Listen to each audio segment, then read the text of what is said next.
حبايبي عاملين ايه؟ يا رب تكونوا كويسين. بصور عليكم. النهارده ان شاء الله هنتكلم مع بعض على ليمو انتروجاتيف، اللي هي ادوات الاستفهام او اساليب الاستفهام او كلمات الاستفهام. تمام؟ يعني ازاي نكون سؤال. كنا عاملين الفيديو ده قبل كده بالتفصيل، موجود عندكم على القناه لو تحبوا ترجعوا له تاني. وهنبتدي نتكلم على ادوات الاستفهام بشكل مختصر، وان شاء الله تبقى سهله وبسيطه. اول حاجه عندنا هنا او اول اداه عندنا هنا اداه كي. كي دي معناها من او معناها هو. والكي دي يا جماعه لازم تكون بتعبر عن العاقل، يعني لازم تكون بتعبر عن شخص عاقل عشان نستخدم كي. مثلا عندنا هنا كي جو او بالون، يعني معناها ايه؟ من الذي يلعب بالكره؟ في الحاله دي لازم نجاوب على ايه؟ نجاوب على السؤال باسم او بشخص. هنقول احمد جو او بالون، احمد بيلعب الكره. ممكن كمان تجينا على الشكل ده كياسو. كياسو معناها من هذا. في الحاله دي هقول ايه؟ هقول سي احمد، ده احمد، او سي منى، او دي منى، او سي مون بير، بابايا. اسو لما بتيجي في اخر السؤال لازم نستخدم سي تبقى في الاجابه. طيب، عندنا كمان هنا اداه تانية من ادوات الاستفهام، اداه اسمها كو او كاسكو. والاتنين معناها وات، ماذا، ايه يعني. تمام؟ ممكن تجي لنا بشكلين، بشكل كو ويجي وراها الفيرب وبعد كده يجي وراها السوجي، او كاسكو ويجي وراها السوجي وبعد كده في الاخر يجي وراها الفيرب. تمام؟ هنشوف ازاي دلوقتي.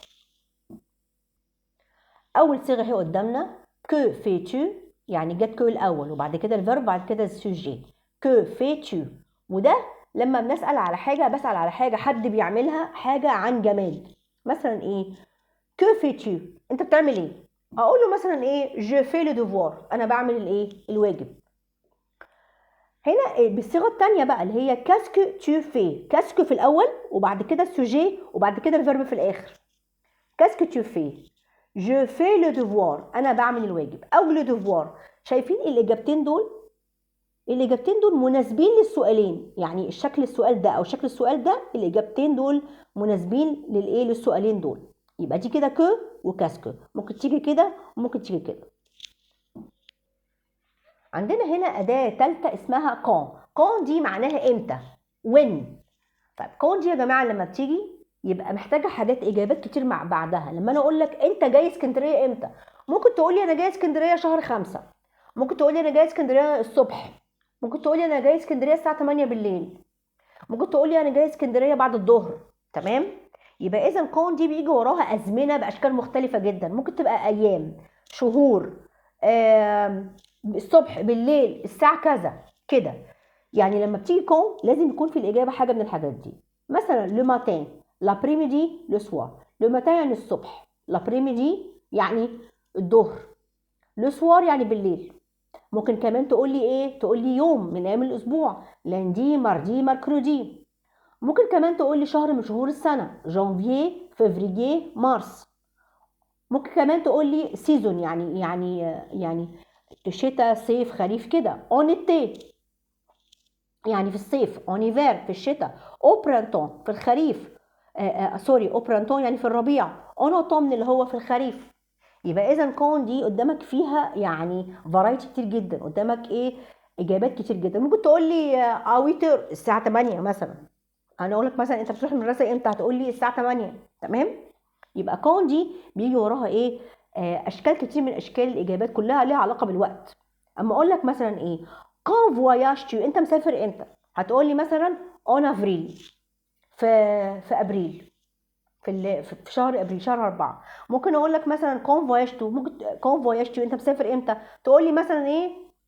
اون جانفيي، في يناير. ممكن تقول لي مثلا اون ايتي، في الشتاء او في الصيف، اون ايفير كده يعني. كون فاتيو à l'école، انت بتروح المدرسه امتى؟ هتقول لي مثلا ايه؟ جو في à l'école le matin، انا بروح المدرسه لو ماتين. او ممكن تقول لي لو ماتين على طول. في الحالتين الاجابه هتبقى صح. عندنا هنا اداه اسمها او. واو دي معناها اين، وير، ولازم يجي وراها مكان. ما هو انا بقول لك انت رايح فين، لازم تقول لي مكان. او كلوب، او سينما، على ميزون كده. او فاتيو، اين تذهب؟ جو في à l'école، انا رايح المدرسه. au club النادي، au cinéma السينما، au zoo الزو، à la maison المنزل، وهكذا. عندنا هنا كمان أداة اسمها pourquoi، pourquoi دي معناها واي، معناها ليه، لماذا. علشان نكتب او عشان نلاقي بوركوا في السؤال لازم يكون في ايه، انا بقول لك علشان ايه او ليه، فانت هترد عليا تقول لي ايه، علشان كذا كذا، لان كذا كذا.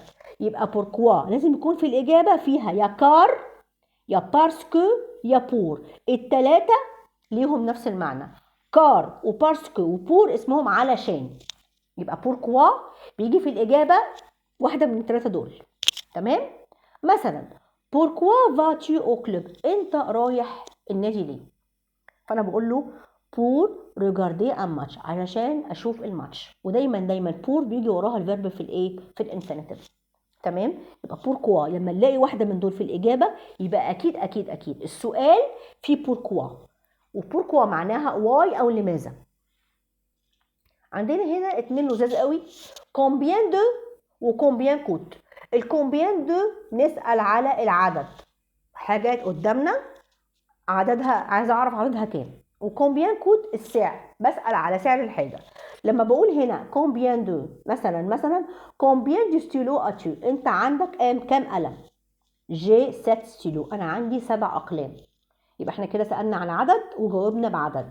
كومبيان دو ستيلو اتو، انت عندك كام قلم؟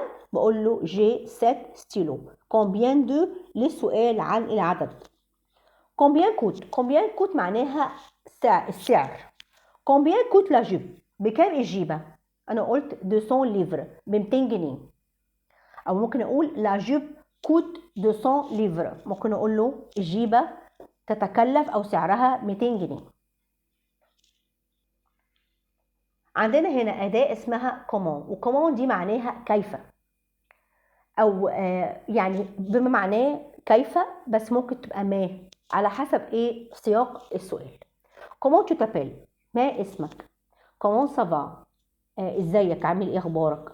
كومون فاتيو ا ليكول، كيف تذهب الى المدرسه؟ ساعتها هقول له مثلا ايه، اون بوس، بالاتوبيس، ابيي، باخدها مشي يعني. هنا الكومون دي بتسال عن ايه الكيفيه، كيف حالك، ما هو اسمك. مع ان هي موجوده هنا كومون تو تابيل، وده طبعا سؤال مشهور جدا في الفرنساوي اللي هو ما هو اسمك، بس احنا هي اسمها اصلا كيف. وكومون سافا يعني ازيك، بقول له سافا بيان ميرسي. وهنا طريقه السؤال عن وسيله المواصلات، لو انت رايح المدرسه هقول له مثلا اون بوس، ابيي، اون فواتور، بالعربيه كده، وهكذا. طيب عندنا كمان هنا وسيله من وسائل الاسئله او طريقه الاسئله اسمها اسكو، واسكو دي معناها هل، وهل دي لازم يكون في الاجابه بتاعتنا يا وي يا نو، يعني يا لا. لما نلاقي في الاجابه وي او نو نعرف ان السؤال هيبقى اسكو. اسكو تو مانج اون بوم، هل انت بتاكل تفاحه؟ وي جو مانج اون بوم، ايوه انا باكل تفاحه. او نو جو نو مانج با دو بوم، لا انا مش باكل تفاح. وطبعا دي احنا بنستخدمها مع النيجاتيف لما بنلاقي اون موجوده في السؤال. طبعا دي موجوده في درس النيجاسيون كويسه جدا ومشروحه بالتفصيل. عندنا كمان هنا كل وكل. كل اللي فوق دي بيجي وراها اسم مذكر، والكل اللي تحت دي بيجي وراها اسم مؤنث. وناخد بالنا ان كل دي لوحدها ليها فيديو مخصوص موجود على القناه، تمام، بيتكلم عنها بالتفصيل، لان هي ليها اربع اشكال، بس احنا هنتكلم هنا عن شكلين. كل اولانيه بيجي وراها حاجه مذكر ومعناها ما. كلاجاتو، ما هو عمرك؟ كال سبور بريفيرتو، ما هي رياضتك المفضله؟ لو دول مذكر اج وسبور، لكن لو في كلمات تانية مؤنث، كال ادريس ابيتو، انت ساكن في عنوان ايه؟ كال كولور ايه لا جيب، الجيبه لونها ايه؟ كالي فوتر تاي، يعني مقاس حضرتك ايه؟ عندنا كال دي استخدمناها ليه؟ لان احنا عندنا هنا ادريس دي مؤنث، كولور مؤنث، وتاي مؤنث. كال اج سن ده مذكر، وبري سعر، وسبور رياضة. كال دي بيجي وراها مؤنث، كولور لون، ادريس عنوان، وتاي مقاس. واخيرا عندنا هنا سؤال اسمه كاسكو سي. كاسكو سي ده لما انا بشاور على حاجة وبقول ايه هي، ودي بتبقى لغير العاقل. يعني حاجه غير عاقل، غير البني ادمين. مثلا بقول ايه كاسكو سي، فانا بقول لك سي ان شين، ده كلب. سي ان كاييه، دي كراسه. سي ان تابل، دي ترابيزه. سي ان ستيلو، ده قلم. المهم انها ايه غير عاقل. كاسكو سي معناها ما هذا، وده للسؤال عن غير العاقل. عندنا هنا دي الفوكابيلر بتاع الدرس، يعني الكلمات اللي محتاجين نحفظها اللي خاصه بالدرس ده. عندنا هنا الدرس اسمه لي سيرفيس او الخدمات. نكتب مع بعض يا حبايبي عشان نحفظ الكلمات كويس. ان باترون معناها الاول، عندنا لي سيرفيس معناها الخدمات. ان باترون اللي هو صاحب العمل اسمه باترون. الكليون ودي خدناها قبل كده معناها الزبون. الفاندور اللي هو البائع، فاندور. وان فام دو شامبر، الفام دو شامبر اللي هي الهاوس كيبر، لما بنبقى قاعدين في فندق وبتيجي ست تنظف لنا الاوضه بتاعتنا دي اسمها فام دو شامبر او الهاوس كيبر. عندنا كمان هنا كلمات تانية بيان سور معناها طبعا او اكيد.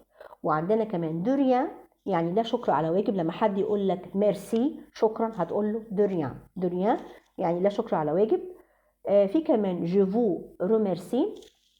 جو فو روميرسي معناها اشكر حضرتك، اشكر حضرتك. ولو شلنا الفو هتبقى جو روميرسي، هتبقى معناها انا بشكرك. واخيرا عندنا هنا مجموعه من الاكسبريسيون او التعبير، يعني الحاجات اللي بنعبر بيها عن الكلام. في عندنا هنا ابولي ان تاكسي. ابولي ان تاكسي يعني لما تبقى واقف كده وتشاور للتاكسي تقول له يا تاكسي انا عايزه اروح حته كذا. ابولي ان تاكسي. عندنا اشتي ان كارني دو تيكي. ان كارني دو تيكي يعني يشتري كارنيه. وابولي معناها ينادي، اشتي معناها يشتري. ريزيرفي اون تابل يعني تحجز ترابيزه او تحجز مائده في مطعم مثلا. شانجي اون امبول. شانجي اون امبول هو تغير اللمبه. اللمبه مثلا في النجفه بايظه بتغيرها. شانجي اون امبول. وعندنا رومبلير لو ريفريجيراتور يعني يملأ الثلاجه او يحط اكل في الثلاجه مثلا. كنا واخدين الاثنين دول في فيديو قبل كده اللي هو بيتكلم عن المشاكل، لو انت عندك مشكله ايه حلها. رومبلير لو ريفريجيراتور يعني تجيب حاجات تحطها في الثلاجه. apporter un oreiller يعني تجيب مخدة. انت مثلا قاعد في الفندق وعايز مخدة، تطلب من الهاوس كيبر انها تجيب لك مخدة، معناها apporter un oreiller. كل الاكسبريسيون دي، الجمل دي اولها ايه؟ اولها افعال محطوطة في الانفينيتيف. لازم طبعا ان احنا نعمل لها يعني تصريف كونجوجاسيون، يعني قبل ما ايه ما ينفعش نكتبها كده. ما ينفعش نقول ابيلي ان تاكسي، لا ممكن مثلا نقول ايه جابيل ان تاكسي، انا بنادي تاكسي. تمام. اتمنى يكون الدرس يكون ظريف وخفيف عليكم النهارده. مش محتاجين غير ان احنا نكتب كل حاجه بالتفصيل عشان نقدر نحفظ. لو محتاجين اي حاجه تتشرح اكتبوا لي في الكومنتات وانا ان شاء الله هتابعكم وهعملها لكم باذن الله. يلا باي باي، اورفوار.